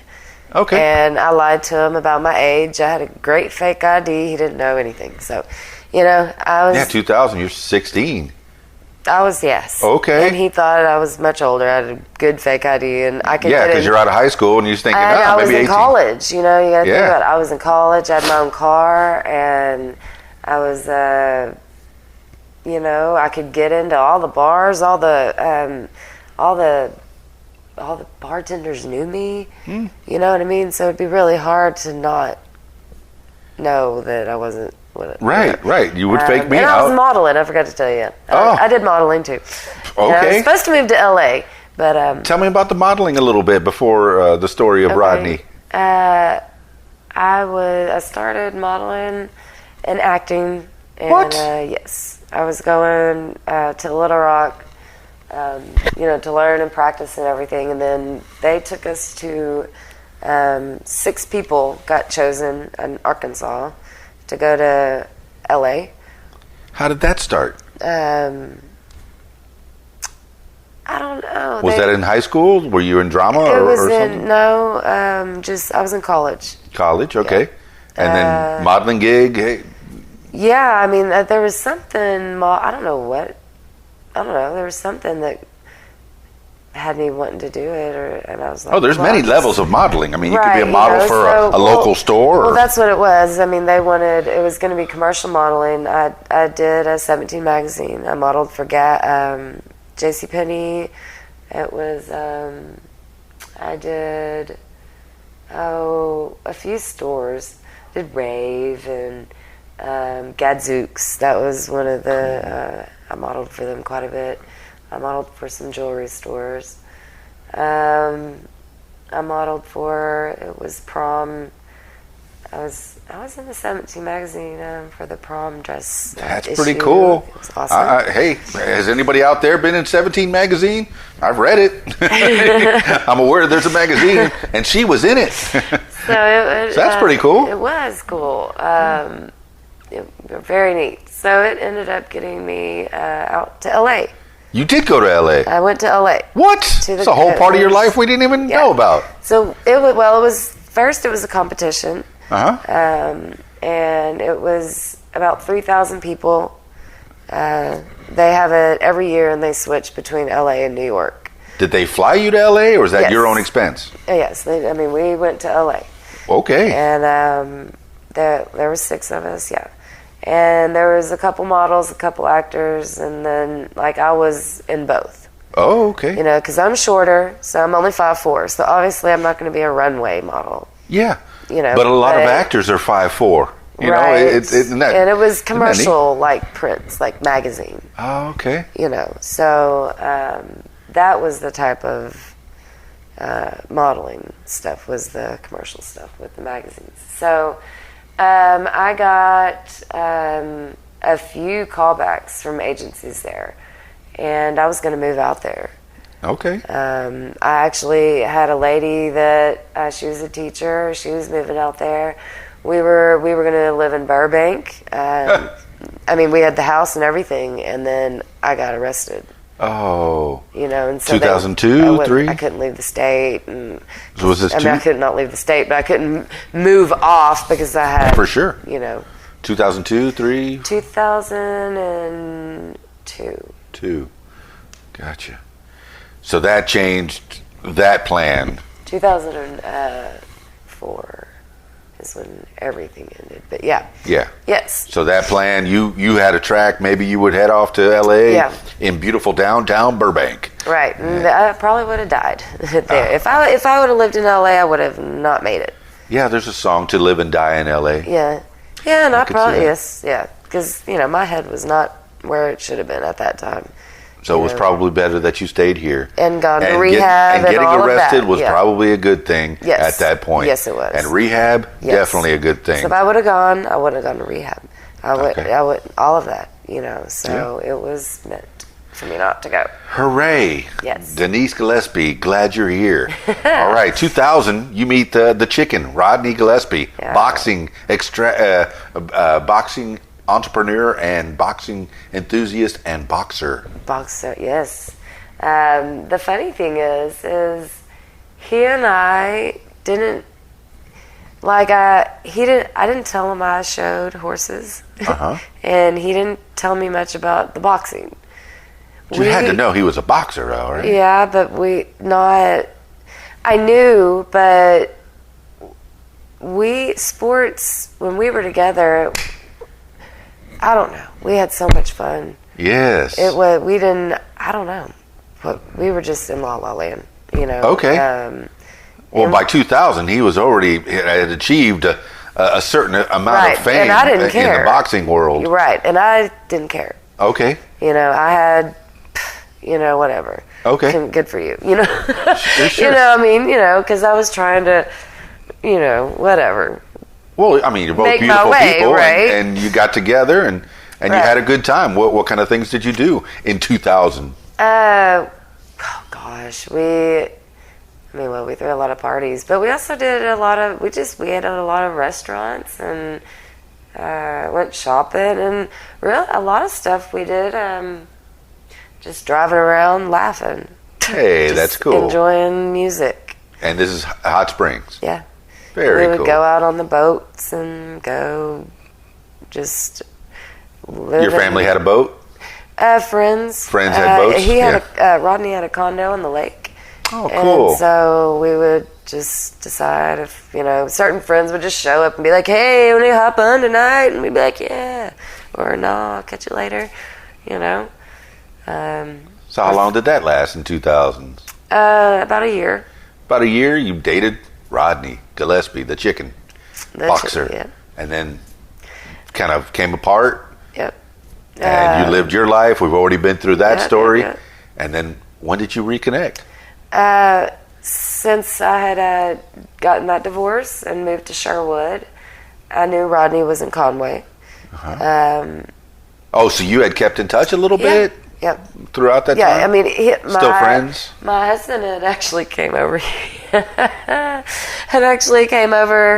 to his house, and because they were friends. To this house? Not this house. Okay, but a house in Conway. The house before this one. Okay.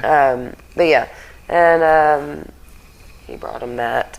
Brought him what? Oh, the picture. Poster of Scarface? Yes. He's saying hello to his little friend in that. Yeah. Yes, that's a very famous scene. Yeah. So yeah, we had stayed in touch, and so your ex-husband brought a poster for your now husband. Hey, it's a small town we live in. Yeah, it is. Okay. It is what it is. So. So you get back to Sherwood, yes. 2016. And I was like, knew that he was close, so I started, calling him, and I was like, hey, and I was also a little bit scared of the situation I was going through. Yeah, your whole life was just devastated. Yeah. Just really, you had it all going on in Russellville, Pottsville. Just a great life, and bam, it all fell apart. Yes. Yeah, that's a big turning point in anybody's life, and in your life, Denise. Yes, and so in the end of the, marriage, don't want to say too much of what, on him, but I felt like I needed some self-defense classes or maybe something like that, and so I started going to Gillespie boxing. Sounds like a great idea. Right? Self-defense is good for anyone. Yeah. Not that you want to get in fights, but you want to know that if somebody tries to do something, you can get out of it. Yep. So I started going there, and then it didn't take but a day or two. And he and I ended up like totally reconnecting. I moved in. Yes. And hey, we got married a year later. This beautiful lady walks back into my life. I'm sure Rodney's going, no, I'm not letting her go anymore. Nope, not happening. Yeah, that's pretty much. He asked me if I would have a kid with him, and I said no. Okay. And then I went to the doctor to get on birth control, and I was pregnant. Oh, wow. Yes. Yeah. Wow, that's great. Yeah. So, and it was fine, whatever, I just had really rough pregnancies. They were horrible. Okay. Horrible pregnancies. Is it because you're a smaller person or because... well, the first one, Zane was 9.5 pounds. Mm. And I carried around like an extra 10 pounds of fluid. Where so is it was he? a lot of pain. He's in daycare. Oh, okay. Yeah. He's awesome. Yes. Sweet little boy. Yes. He's into basketball right now. Yeah. But yeah, so where were we at? Yeah, that you got pregnant. And so I got pregnant, and then I decided to get married pretty quickly because I didn't want to get married after I had the baby when I had all the baby weight. Yeah, okay. So vanity takes a part, but it's also vanity was there. Okay, it's also the right way to go, I guess, for a lot of people. Let's get married first and then have the baby. So I mean, I was 5 months pregnant. Sure. Whatever, So we went up to Eureka, and I mean, it was planned and everything, and sure. Got married in December 23rd. So this year it'll be 2 years. Hey, mazel tov. Yeah. Fantastic. Yeah. Eureka Springs, how's the wedding? I've only been up there maybe 2 times. Oh my gosh. Yeah. Whoa. I need to do more weddings up there. Anybody in Eureka Springs? Yeah. Yes, you do. Yeah. It is. Yeah, I do weddings all the time. I had one last week. I have Eureka one Springs. Saturday. I absolutely love that town. It is awesome. Beautiful. The people are awesome. The town is so cool. But yeah, it was. Big wedding? It snowed. What? Yeah. December 23rd, yeah. Yeah. Sounds like a white Christmas to me. Right? And so it made it, pretty and all that. It was good. It was good. So we just spent the weekend there. How many people were at the wedding? Oh, it was a small private. Small wedding, okay. Yeah, oh, yeah, very small. That makes sense. Yeah, it was at a, oh gosh, I can't remember the name of the place. That's fine. But it was like a bed and breakfast that did weddings, and it was like this big Victorian, because I wanted it to have this old Victorian How beautiful. feel, and I wore a black dress, and it was cool. How unusual and how cool. Yeah. So, and what was he dressed in? Was he in the white? I'm kidding. He had He was. a white shirt, but he had on his some red, because the red was the other little color, so he wore his red Chuck Taylors. Okay, And, I got it. And I had the little, red rose, and it was nice. It was pretty. That It sounds beautiful. And especially for the white snow and background and all that, and it was good. So December 23rd, 2017, Yep. you're married. Mazel tov. Yes, starting a new life. Starting a new After all this chaos and, had ensued not even the year before, and just, yes, life is getting straight. Yeah. Now what happens? I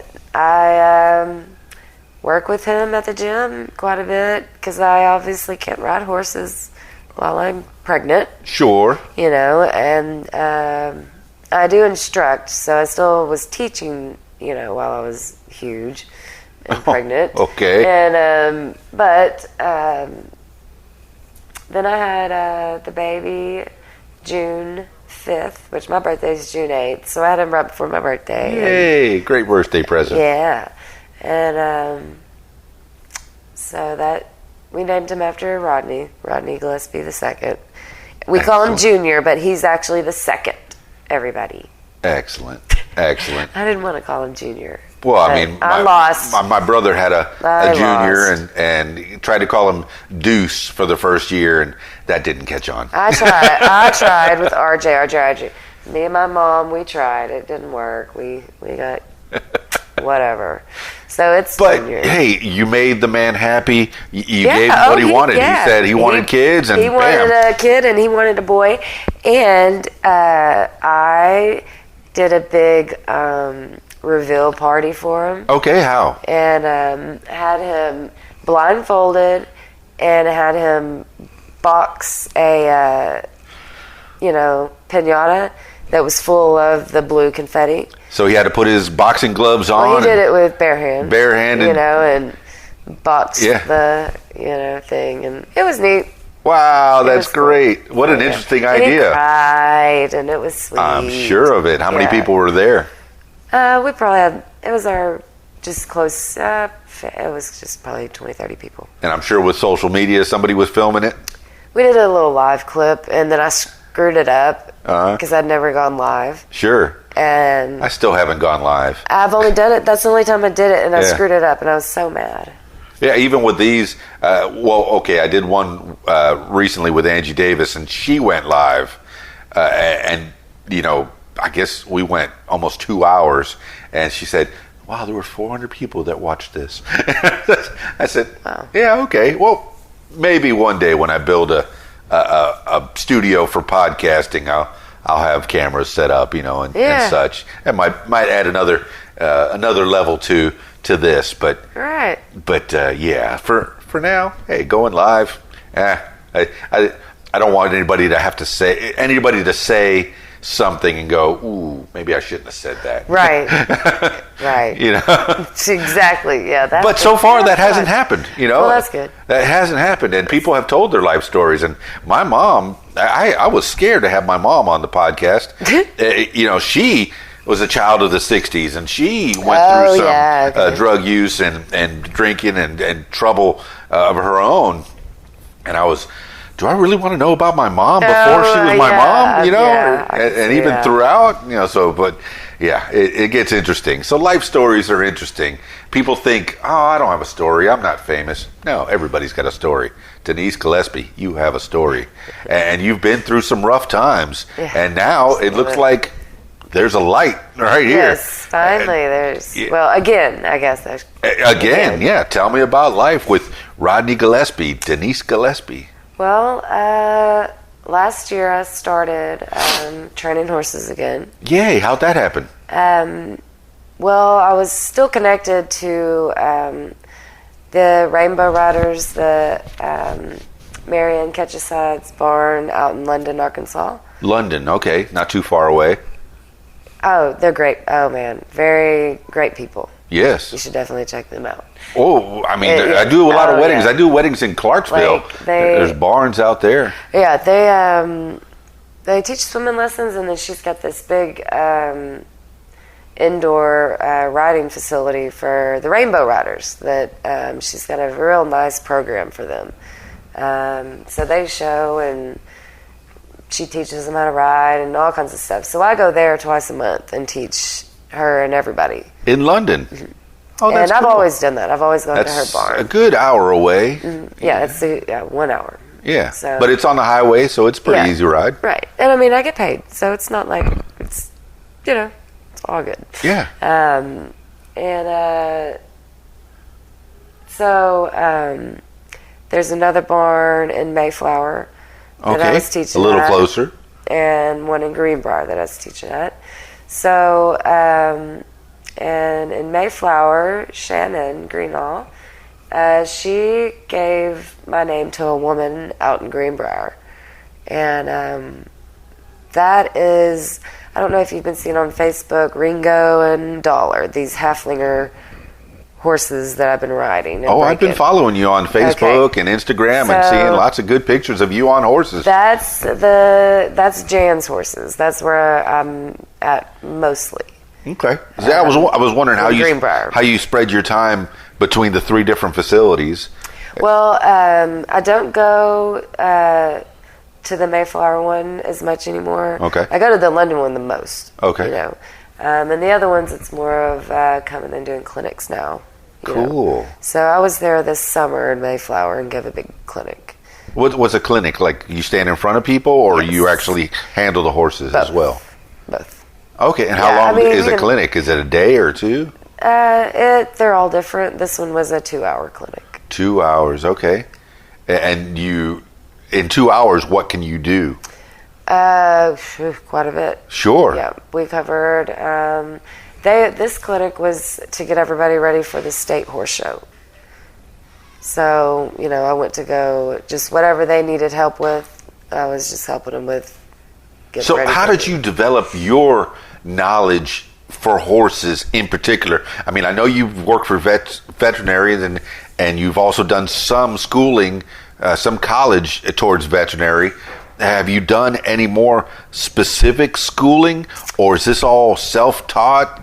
Grab a book, get online? Both. I mean, I was in riding lessons. I took riding lessons like 3 days a week. Right, from an early age. Right. Sure. So, I was taught. That's knowledge of life right there. Exactly. So, I mean, the riding lessons alone did it quite a bit. And then when I would go spend, a week with my cousin, here and there, I soaked everything up when I would go with her. Learned a lot from her. And I would go, anytime I would go take a lesson, I would, just soak everything up. I'm very observant. So I just learned, at a really young age, I was trying to learn how they ran their business at a young age. Trying to figure out, when I was a teenager. Yes. I was going around thinking like, okay, they're doing this, they're doing that. I have a library of books and videos. Very good. Yeah. And at one point, I got my American Riders Instructors certification, which there was only 4 of us in the state that even were certified That's great. So there's different things. I'm sure you could do it without, but you made that extra effort Yes. to at least go get this certificate. What did that entail? Did you have to go through a class, and was it written or? It was both. It was written, and then you also had to stand up and teach, and then you had to ride. So very cool. Yeah. See, the certification, you went that extra step. Yeah. To get that. Yeah, because, I was young, so I had to sit here and say, hey, prove to these women that were 40 and 50 years old that I can teach you. Yes. So that was one reason why I did it, was so I could, kind of... I hate to have to prove to them that I was, right. And then proof was in the pudding. You taught this lady who was much older than you, who was also a trainer, and she just wanted to learn about English writing, and you had that knowledge that you'd already been trained in English writing. Yes. So she got that from you, and then I'm sure she told two friends, and they told two friends, and a lot of word of mouth. Well, and I would go to the schools and tell them, that I had after-school programs. Very and I cool. did all kinds of stuff for the kids. A lot of handing out your card or telling people your number? I put flyers everywhere, brochures. I did it all. I did everything. Well, very good. I was on it. It's tough when you're your own person. You're trying to start your business. Because, we didn't have Facebook. Correct. Correct. 2005, we're maybe in MySpace. Yes. I still got 11,000 friends on MySpace. I'm not giving it up. I wish I could get my password back. I can't, because there's a video on there that I want really bad. Well, I was working in the radio in Miami, so I developed a lot of friends. They just kept piling in. I bet. Oh, yeah. But, Denise Gillespie, we're building a business. Yeah. And you're taking all that knowledge that you've learned from an early age, and now... And I'm still learning. Like, I will still go to clinics and watch and learn, and, I'm not done at all. I want to be a USDF judge. What does that mean? It's a United States Dressage Federation judge. Okay. That's my goal in the future, like future. So dressage, that's a new vocabulary word for me. I've learned that dressage is training. It's training horses, and only horses. That's what that word dressage gets. Training of the horse. Okay. Training of the horse. So we're at now, Denise Gillespie. Tell me what's going on with you right now. You're training primarily in the Greenbrier area and the London area, and what else? Yep.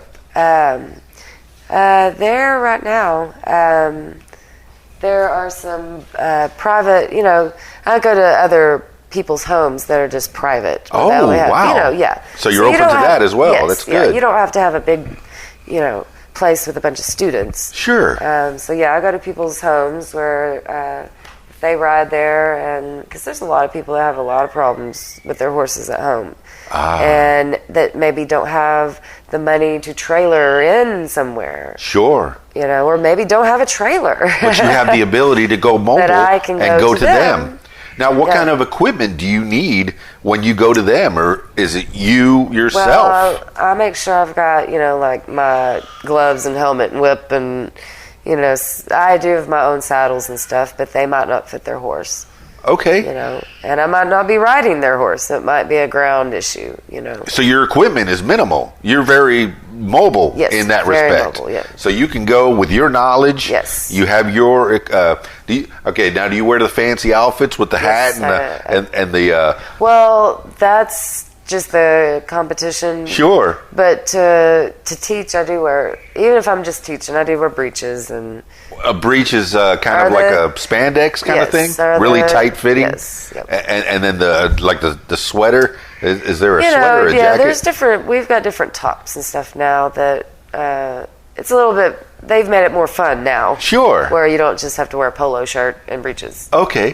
You're getting in character. Whenever you put those pants on, do you feel different? I want to be professional. Exactly. And a lot of times I end up getting on the, like if we're riding the horse, I usually end up having to get on it, you know. Sure. I mean, So, when people I want tell to be me, ready and prepared. when they tell me to go to the wedding, I say, how you want the DJ to dress? Oh, whatever, just casual. No, I'm going to wear, Right. good pants, nice button-down shirt, bow tie. Get in character, Right. Right. Get in your profession. Right. And just wearing the clothes makes you feel Yep. like it's time to Yes. ride. It's Yeah, time to it get to does. work. Yes, it does. Very good. And you say that there's things coming up for you in the future, in the immediate future. What's your how do people find you online and socially? Well, I mean, and right then now I'm on Facebook and Instagram. under Facebook, I'm just Denise Gillespie. It's Dressage with Denise Gillespie, and then Dressage with Denise on Instagram. Instagram. Do you have a like page that people can find you on Facebook? It's just my name. Your name? Okay. Dressage Very with good. Denise, yep. Very good. And what's in the immediate 'Cause future it used for? to be AVRA, the Arkansas Valley Riding Academy. That was my Okay. business. That was my academy. You know, I had like, And this is in I Pottsville. had like a school format and everything. I mean, I had it going on. It was great. And you couldn't take that with you? I mean, no, because I couldn't pick up a barn and land. You know what I mean? No, but you couldn't take the name with you. Not Arkansas Valley. I don't know. I get it. Arkansas you know, Valley is a smaller Right, place. Russellville, Pottsville, that area. Yeah. I get right. it. And that was, yeah. And Denise Gillespie, New life. Dressage with Denise. Yes. Is that what the business Yes. is now? Yep. Yes. Very good. That's it. That way, it just, no matter where I move or whatever. Hey, I'm Keys Dan. Came from the Florida Keys. Oh, there It you followed go. me to Arkansas. I have 500,000 pages on my I website. wondered I'm not giving it up. Okay. Awesome. I'm glad you told me that. All right. Good deal. Yeah, getting to know each other. Yeah. Okay. But so what's on the immediate future, or what kind of services do you offer for people? Dressage with Denise? Dressage can be English or Western. So if you ride Western, I can help you also. And you don't even have to ride if you're just having a problem on the ground with your horse, and just at all. If you want your horse looked at, if you don't know, like if they're going to be a good prospect for something, I can come out and let you know what your horse, might be able to excel in, what they need, what they, don't need, or what might need to be changed, Yeah. my job. So horse shows, we're getting ready for horse shows next year. So I'm Very going cool. to some people's. Any particular horse shows that people can go and visit with you and see what you do? The Arkansas Dressage Society, ADS. I'll start going there again next year. I'm probably going to start going. There's so many different clubs. Yes. Some of them will just hold open shows. So we'll go to those. And those are open to all breeds. So, because I teach a lady out in Greenbrier, and she's got a lot of different Pasafinos. What's a Pasafino? They're little gated ponies. They're so nice and so cute. Is this the kind of thing that the people bring to birthday parties and have little pony rides, or No. Okay, I'm just trying not to that little. relate to I it. have one of those, a mini horse. You have a little Yes, mini I have horse. a little mini horse. Do you take it to parties? His name is Mr. Biggs. Mr. Biggs. Yeah. Okay, He's all right. cool. I can see that. Calling big guys tiny. Yeah. But he's wild, so I can't take him yet. Okay, but is that something that you're planning on? Yeah, his training will start once I get out there a little bit. How do you more. train a little baby horse? Do you get on him too, or Just like the other ones, except no, I will use a rice bag. a rice bag? Okay, And then I'll use a larger kid. okay, gotcha. Well, smaller than me, obviously. Well, no, a little fat kid like I was. A little fat Little boy. fat kid. Little fat boy. All right. So, but okay, so you're open to bringing some horses maybe to birthday parties too, or is that something that I'm just projecting? Or maybe they can come to you. Yeah, eventually. You'll have birthday parties at the ranch or at the. Oh yeah, Yeah, once when this lease is up, we're gonna move to the country. Oh, not far. Yeah, don't go too far away. No, we still need Gillespie's boxing in town. But I'm talking about Spring Hill. Okay, not too far away. Not even Greenbrier. Yeah. So just right outside where we can be in the country, where I can have my business back. Yeah, it's so funny. Arkansas really.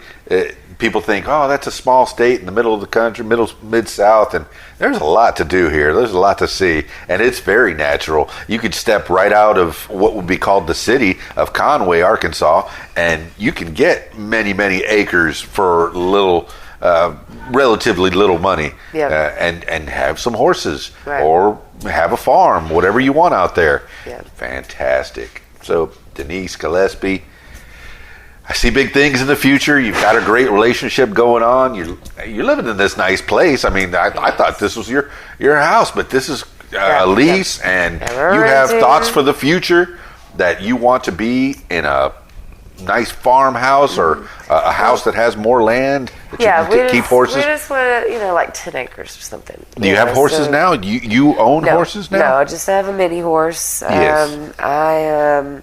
I've got some students that have some real nice show horses that are green that I'll have my hands full with showing them. So, and they're really, I'm happy with that for now. Yes. And I'll still show them, but between that and helping him with the gym on the other half of my day. I'm so glad I met up with the two of you. You're such wonderful people. Rodney Gillespie definitely had a very colorful life growing up, and here I'm speaking with Denise Gillespie, an equally colorful life growing up. Come from good times, bad times, and you came together and you're building a life together. Yeah. That's beautiful. This is a story. It ultimately becomes a love story and a story about family and building a life together. Yeah, that's what we're trying to do. Yeah. Any last words for the people as we round this out? Dressage with Denise, or Dressage by Denise, or with Denise? With. Dressage with Denise. Yes. It's the company, Denise Gillespie. Any last words for the people? I don't know. Just you can, find me on Facebook and Instagram if you need any help with any horse work at all. I have a background in everything but side saddle, roping. But other than that, I got you. English or Western.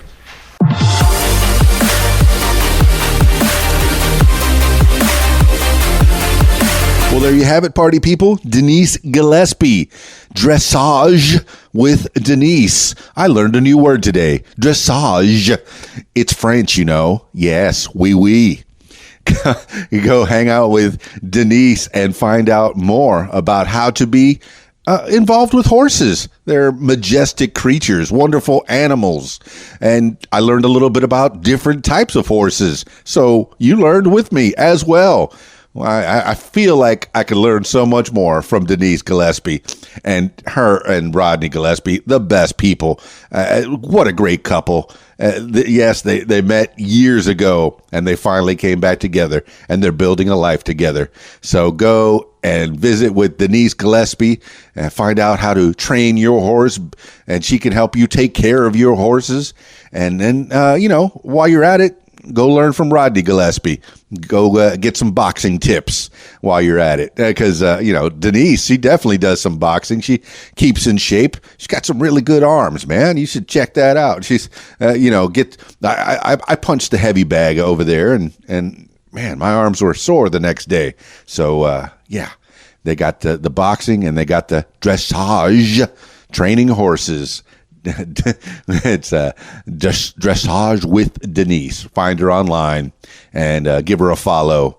Thank you so much, Denise Gillespie, for chit-chatting with me on the What Makes You Famous podcast and letting me know a little bit about your story. Well, a lot of bit about your story. You've had some heartaches and Looks like there's a light at the end of the tunnel. Good times are here.